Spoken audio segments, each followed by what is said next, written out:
I chose a career in engineering mostly because I guess through my A-level choices, I did science A-levels. I didn't necessarily want to at the time, but there were clashes, so I ended up with physics, chemistry, maths and further maths as my A-levels. And I think from that, I realised I didn't want to do science as a pure science. I wanted to do something that was more applied, so engineering just seemed an obvious choice. My favourite water industry engineering masterpiece has to be the Elan Valley Aqueduct. I had the fantastic opportunity of actually going into the tunnel at a point when it was drained down, thankfully, and to see the quality of the Victorian brickwork, the fact that they had a tiny floor slope but very, very consistent across a massive length of a tunnel, and they're getting water by gravity from Wales to Birmingham is an amazing engineering feat.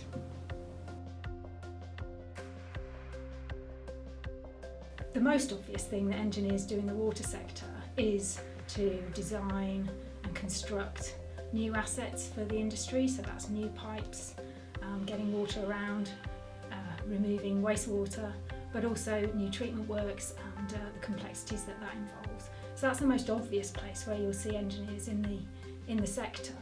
But I think that people with engineering skills will find themselves in other roles too. So you'll see them in operations type roles, you'll see them in headquarters roles, really where anyone needs the skill of understanding how the assets and the systems work in the industry. Engineers in the sector really do understand how everything works together, and will understand the whole thing of an engineer is practical problem solving. That's the sort of skill that an engineering training gives you, and I'm sure there's plenty of practical problem solving to be done in the water sector, and that's why you'll find engineers there. It doesn't seem like an obvious fit to have an engineer in an economic regulator in some ways, but I think as soon as you start to think about it, the fact that as we work out what is going on in the industry and try to understand it from an economic perspective, we've also got to put that engineering understanding into play. And certainly what I bring to Ofwat is an understanding of the sector. I've got plenty of years of experience of being in the sector and working in a company, and it's that I bring so that we can make sure that the decisions that we make and the policies that we apply make sense for us, for the sector, and that it is engineering sense that is brought to those policy decisions.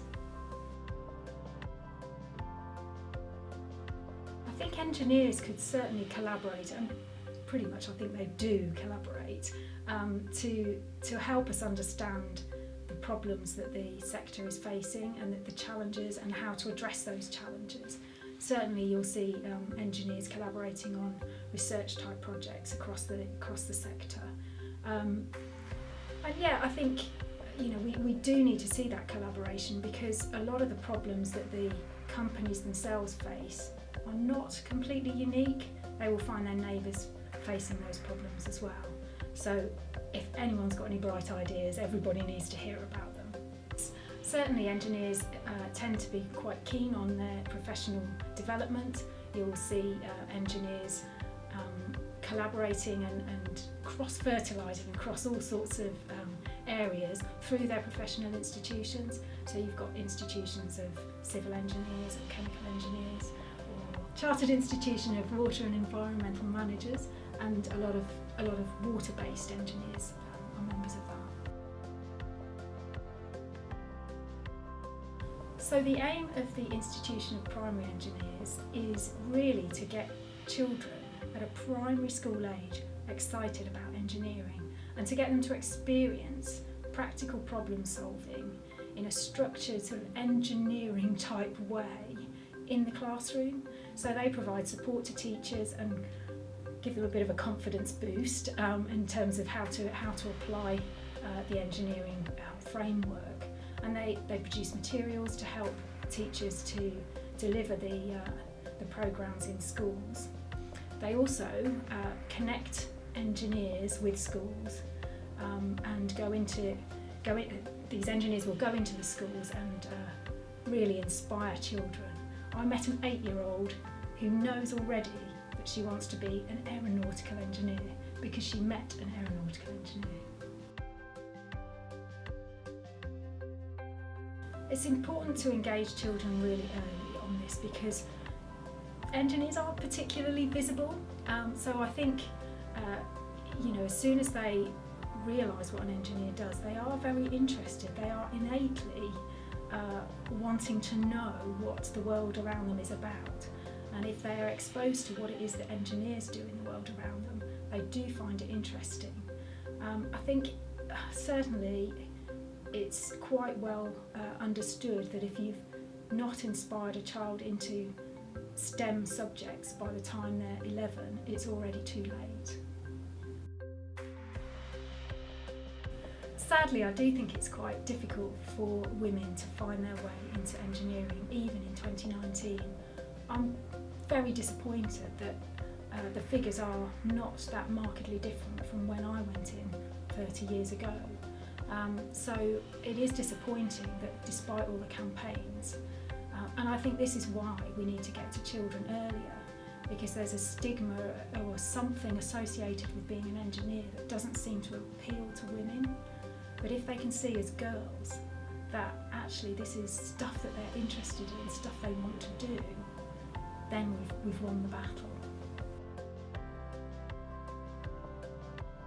I think some of the barriers for women becoming engineers are misunderstanding, and it is stereotypes of what an engineer is and what an engineer does.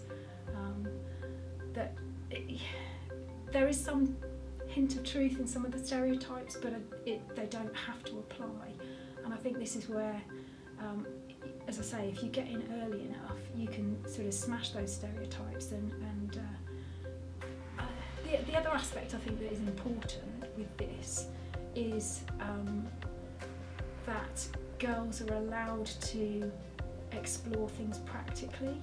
When I look back, I was encouraged to do needlework, not metalwork or woodwork, but actually needlework, putting together a dressmaking pattern, altering it for a different shape and size, that's actually quite technical, and if you call that an engineering type skill, suddenly you've got a whole new swathe of people interested in engineering. If they can do that and like it, transfer over you're into engineering. Clearly, encouraging the next generation into the water industry is going to really help step up into these areas of excellence, value and stewardship. Clearly, if you're going into schools and encouraging the local children to get involved with local businesses, then that's very much on the stewardship agenda. Excellence and value come out from innovation, from clear understanding of what challenges the sector faces and finding innovative solutions to delivering answers to those challenges. And I think if you are promoting engineering and promoting the water sector in local schools, getting more young people involved, you're going to inspire really high quality candidates to be coming forward to be employees of the future, and it's only going to go in the right direction.